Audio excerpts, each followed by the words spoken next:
Baik, selamat siang teman-teman semuanya. Perkenalkan, nama saya Muhammad Fadil Valiandra dari Departemen Sistem Informasi ITS dengan NRP 50262311159. Pada video kali ini saya ingin melanjutkan mengerjakan lab 3.6 yaitu parse different data types with Python. Lanjut kita membaca backgroundnya terlebih dahulu, yang dimana parsing means analyze a message, breaking it into its common parts and understanding the purpose of each part in context. When messages are transmitted between computers, they travel as a stream of characters. Those characters are effectively a string. That message needs to be parsed into a semantically equivalent data structure contains data of recognized types. Sebagai contoh, integer, float, string, and booleans. Before data can be interpreted and acted upon. In this lab, kita akan menggunakan Python to parse its data from an intern XML, JSON, and YAML. We will walk through code example and talk about how each parser works. Lanjut kita ke part pertama, yaitu kita disuruh membuka device virtual machine-nya. Run terlebih dahulu. Loading.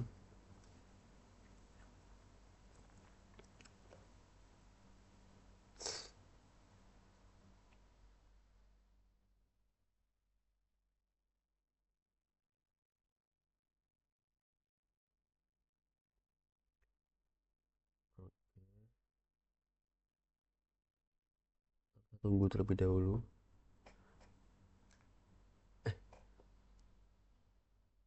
Masukin password. Nah, kita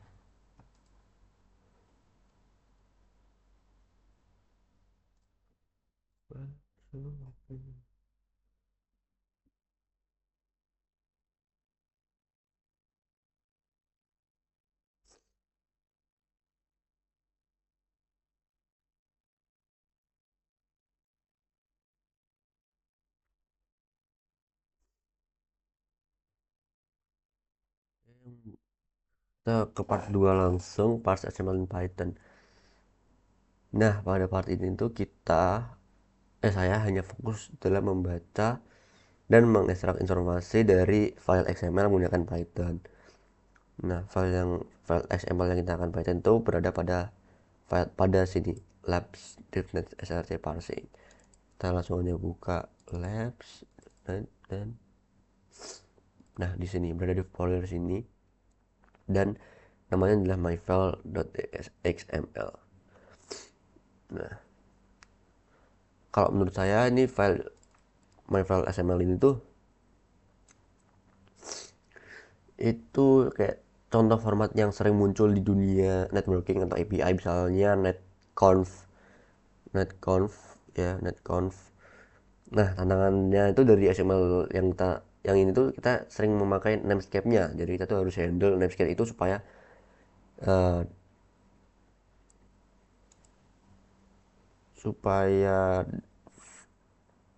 dot file-nya itu bisa bekerja dengan benar. Oke, langsung aja kita masuk ke terminal. Di terminal ini kita harus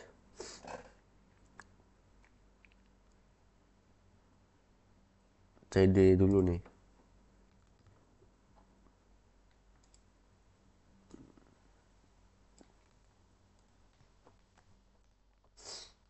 Cd lalu kita ls. Nah, ada beberapa banyak file ya.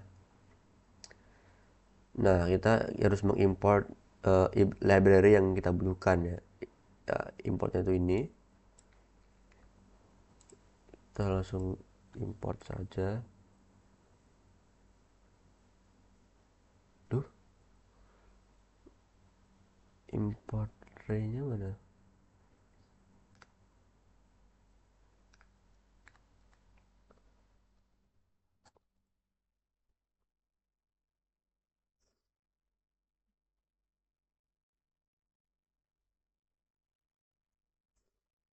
Nah, kalau sudah, kita copy ini. Ah,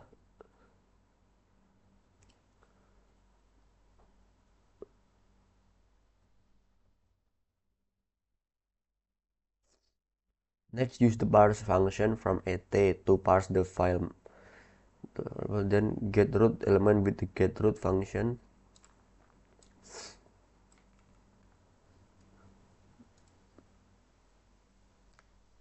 Apa ya?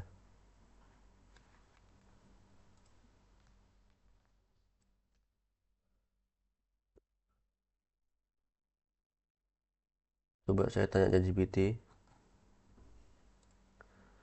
Um,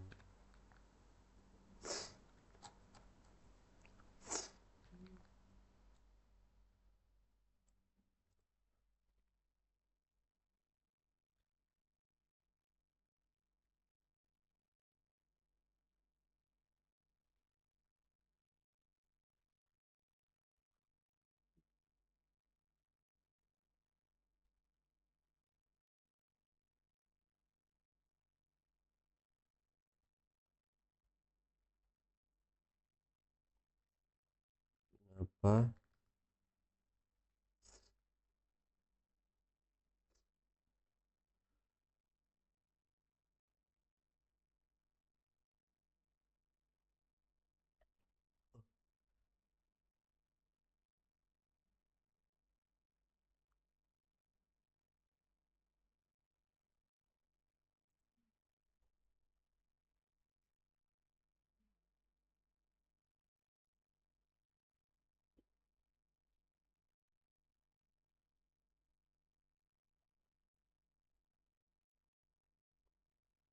Ya. Oh ya, kode ini.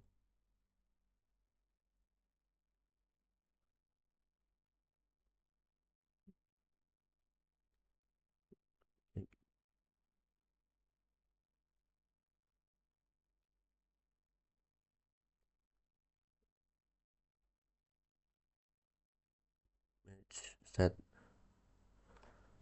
Nah, udah.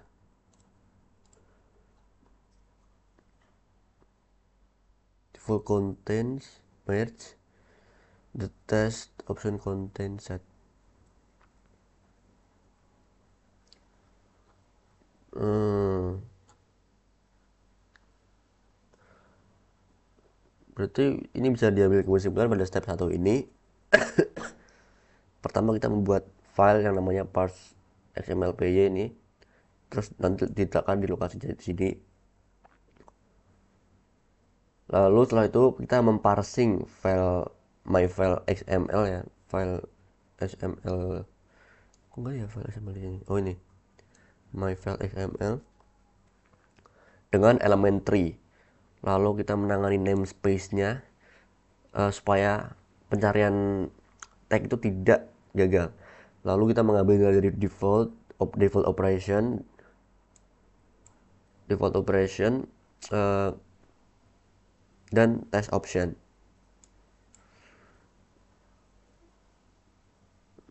Oke. Lalu kita coba script. Kita coba step yang kedua. Yang kedua itu, yang kedua itu udah include ya.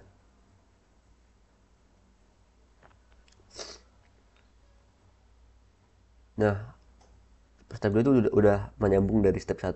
Jadi kita hanya perlu menjalankan Pythonnya parse xml.py-nya. Dan nanti outputnya akan seperti ini.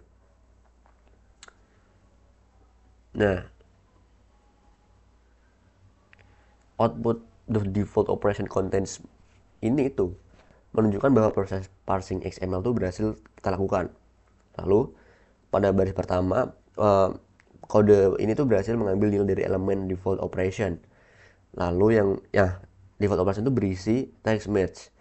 Nah, lalu pada baris kedua program itu juga berhasil mengambil nilai dari elemen test option yang berisi text set. Nah, kenapa itu nilai merge dan set itu bisa kita dapatkan? Nah, itu terjadi karena kita sudah melakukan beberapa langkah-langkah yang penting dan krusial. Yang pertama, kita sudah memparsing file XML menggunakan elementary. Yang kedua, kita sudah mengambil root elemen dari struktur HTML, XML. Dan yang ketiga, kita sudah menangani namespace XML menggunakan regular expression. Lalu yang terakhir, kita sudah menggunakan fungsi define fungsi titik find ya, fungsi titik find untuk mencari elemen tertentu dalam struktur XML. Nah, lalu dari hasil itu tuh kita bisa simpulkan bahwa file parse xml.py ini tuh kita sudah berhasil melakukan parsing terhadap file XML dan sudah berhasil untuk mengekstrak nilai yang dibutuhkan. Lalu kita masuk ke part 3 step 1. Oke, Parson Java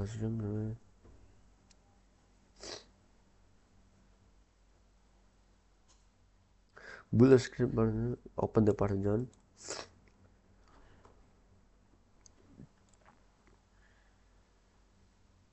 Nah, kurang lebih itu sama kayak tadi ya. Tapi saya jujur sekarang masih bingung.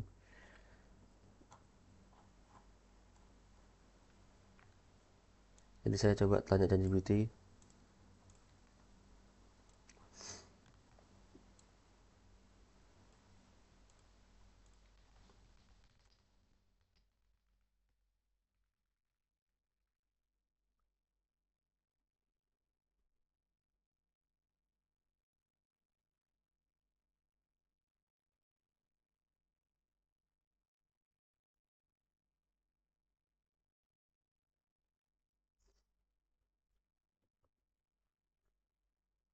Masuk folder parsing. Oke, sudah. Kok nano ya tapi? Kita,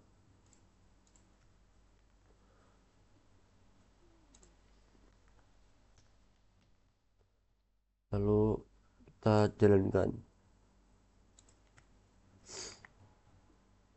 Ya kan, seperti itu kan. Brian, Brian.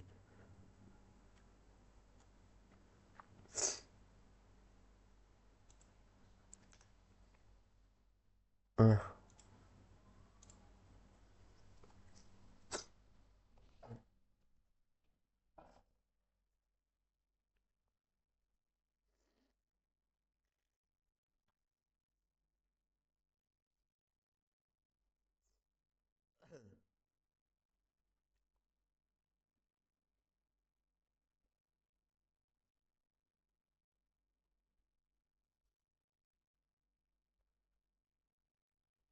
hmm. Oke, jadi yang pertama kita itu harus buka, ya seperti tadi kita harus membuka file scriptnya yaitu di parson.py. Nah, kita membuka itu karena kita mau menambahkan kode yang tadi. Lalu kita di dalam kode yang tadi itu kita memasukkan kode yang dari ChatGPT yaitu import JSON dan yang pada di lab ya. Pada yang di lab ini import JSON import YAML with open JSON. Nah, lalu baca file my function menggunakan with open. Ya, ini kodenya. Nah, lalu kita memprint outputnya. Tapi di sini entah kenapa sama ChatGPT itu disuruh menggunakan ini karena sering error. Apa karena langkah-langkah yang itu tidak sama dengan ketika kita mengeran, misal kita print origin ini nggak muncul, maksudnya nggak keran. Nah, katanya itu syntax error. Nah, saya juga bingung nih ngerannya itu apakah harus di VS Code apa gimana.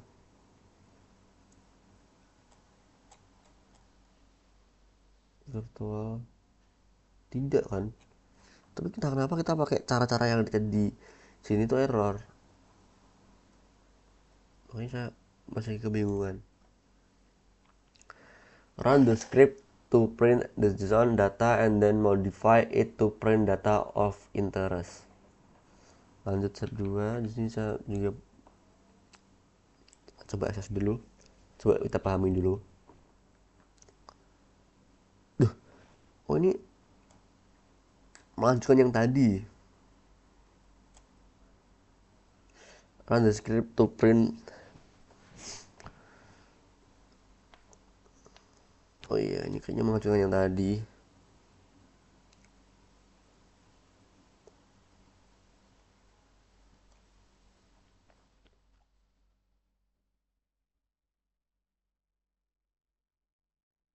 Oh. Oh,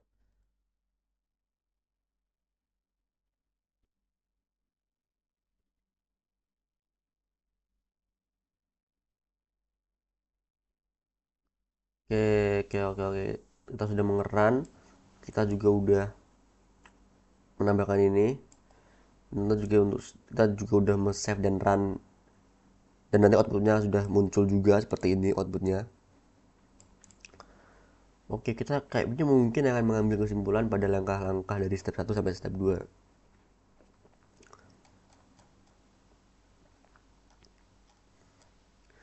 Jadi yang pertama, step 1 kita membuat script yang namanya parse json.py. Lalu kita import JSON-nya, kita import YAML-nya, lalu kita membaca file myfile.xml-nya, myfile.json-nya, terus menggunakan with open, lalu kita juga memparsing JSON-nya menjadi Python dictionary, lalu menampilkan hasilnya. Nah, kalau di step 2 ini kesimpulannya, kita hanya menjalankan script parsing JSON-nya. Lalu juga kita juga memastikan file JSON-nya itu berhasil dikonversi menjadi dictionary Python. Lalu kita mengambil nilai tertentu dari JSON menggunakan key dictionary. Lalu kita menampilkan akses token dan waktu kadaluarsa token. Ya, gitu aja dari step 1 sampai step 2. Lanjut kita step yang ketiga, output.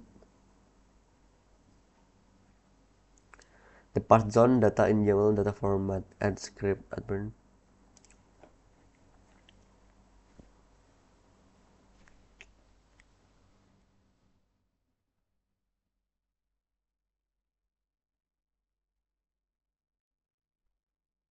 Ini juga agak bingung pada step 3.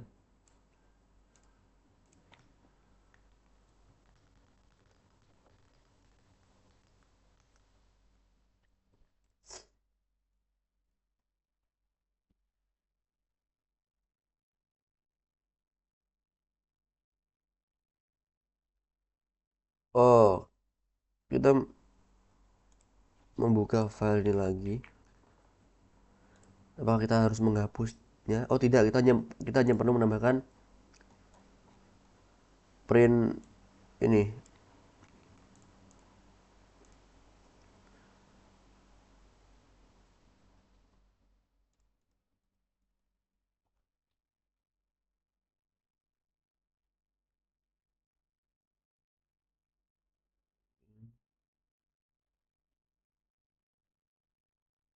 Ctrl O, enter, lalu klik.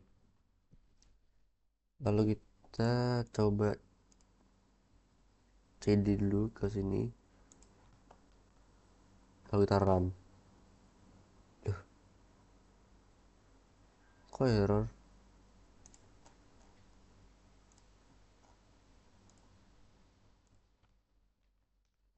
Kenapa dia line 12? Oh, kurang ini. Dalam kurung. Kita kurang dalam kurung. Ctrl O lagi, enter, Ctrl X. Lalu kita run lagi ya. Nah, ini dia outputnya. You should see the following output. Oke, kita sudah melihat following outputnya itu sudah sangat sangat sama persis dengan apa yang diminta oleh modul 3.6.6 ini. Oke, kalau saya bisa mengambil kesimpulan dari part 3 step 3 ini tuh, mungkin kita hanya menambahkan penanda awal dokumen YAML-nya, lalu kita mengubah data JSON yang sudah ada, yang sudah diparse tadi menjadi dictionary Python. Nah, untuk menampilkan kembali data tersebut dalam format YAML kita menggunakan fungsi YAML.dump ini. Nah, bisa kita lihat bahwa Python itu dengan mudah bisa mengonversi data antar format seperti JSON dan YAML. Nah, selama keduanya itu dipresentasikan sebagai struktur data, Python itu seperti dictionary dan list.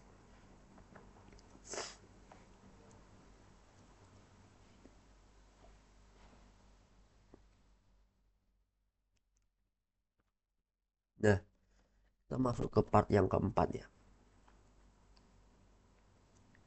Di sini saya disuruh untuk melakukan parsing terhadap file YAML menggunakan Python. Nah, YAML itu sering digunakan dalam berbagai konfigurasi sistem, automation tools, dan DevOps.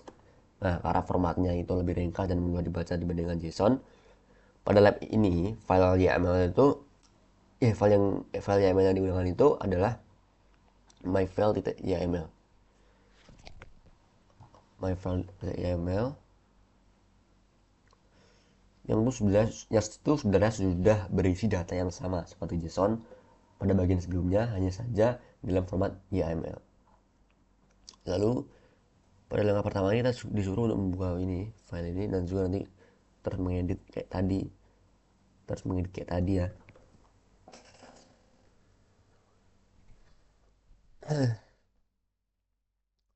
Berarti kita harus nano ini, nano.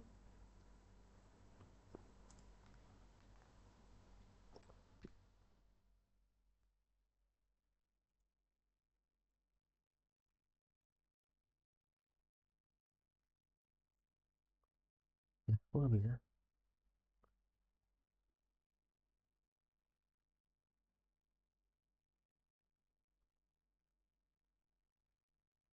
Kita GPT.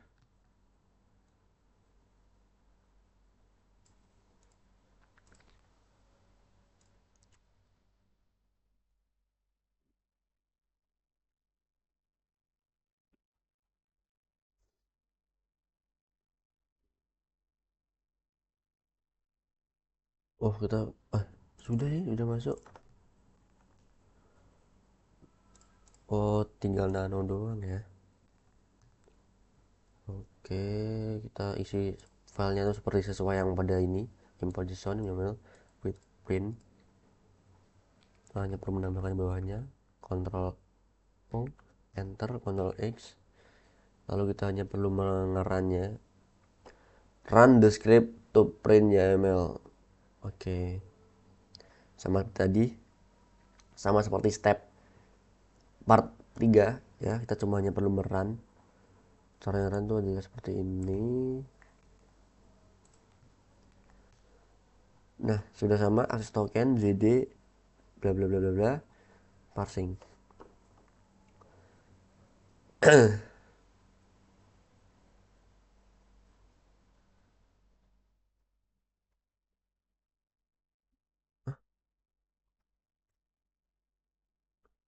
Oh, ada tambahan the token expired. Coba kita akses sekalian yang step 2.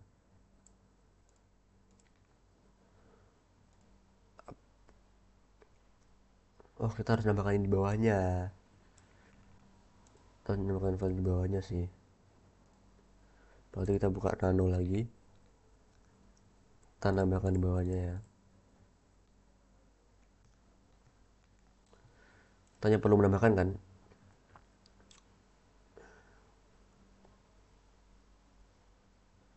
Ya, kita hanya perlu menambahkan Ctrl O, Enter, Ctrl E. Lalu kita run lagi. Nah, sudah sesuai dengan output yang diminta. Nah, kalau saya bisa membaca kesimpulan dari part 4 step 1 dan step 2 ini, yang pertama, kita harus membuat scriptnya terlebih dahulu, yaitu namanya adalah parse yml.py. Lalu kita mengimport library JSON dan YAML, terus kita membaca file YAML menggunakan YAML save load. Bisa kita lihat pada kodenya ini, save load. Lalu kita mengubah data YAML itu menjadi dictionary Python. Lalu menambahkan hasil parsing untuk memastikan prosesnya berhasil. Oke. Lalu untuk step yang kedua itu di sini kita hanya merun saja ya, menjalankan script passing YAML. Nah, terus memastikan YAML itu berhasil dikonvert menjadi dictionary Python. Yang ketiga, kita mengambil nilai tertentu dari data YAML dan menampilkan akses token dan waktu kadaluarsa tokennya. Ya, sudah seperti itu. Lanjut kita ke step yang ketiga, part 4. Nah, setelah saya berhasil membaca dan menampilkan data dari file YAML, saya mengubah data tersebut kembali menjadi format JSON. Nah, tujuannya apa? Tujuannya itu adalah untuk menunjukkan bahwa data yang sudah diparse itu menjadi struktur dari data Python yang dapat dengan mudah dikonversi menjadi ke berbagai format seperti JSON dan YAML. Nah, kalau sebenarnya apakah seperti yang tadi? Oke, coba kita. Karena saya tuh butuh pencerahan. Saya takut melangkah, takut salah. Tapi saya sepertinya paham dengan maksudnya. Kita membuka file parse YAML-nya lagi.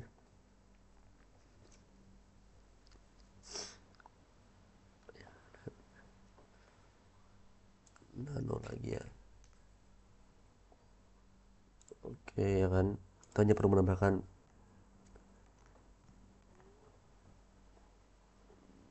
nah, seperti itu aja sebenarnya. Control enter X. Lalu kita run lagi. Reverse token. Nah, sudah muncul outputnya seperti ini. Udah, seperti itu aja. Nah, kesimpulan dari step yang ketiga ini, ya kita perlu menambahkan formatting di akhir agar outputnya itu lebih rapi lagi, lebih tertata dan lebih rapi aja. Lalu kita mengubah data YAML-nya yang sudah diparse menjadi dictionary Python data tertentu. Lalu kita juga mengkonversi lalu kita juga mengkonversi dictionary tersebut menjadi directory tersebut menjadi format JSON menggunakan JSON dumps. Nah, dari step yang sudah kita lakukan pada lab ini itu menunjukkan bahwa Python itu sangat fleksibel dalam menangani berbagai formatting seperti XML, JSON, YAML. Nah, selama data tersebut dipresentasikan sebagai structure data, Python itu bisa seperti dictionary dan seperti list. Baik, mungkin itu saja yang bisa saya jelaskan, yang bisa saya praktekkan pada lab 3.6.6 ini. Kurang lebihnya saya mohon maaf. Terima kasih dan selamat siang.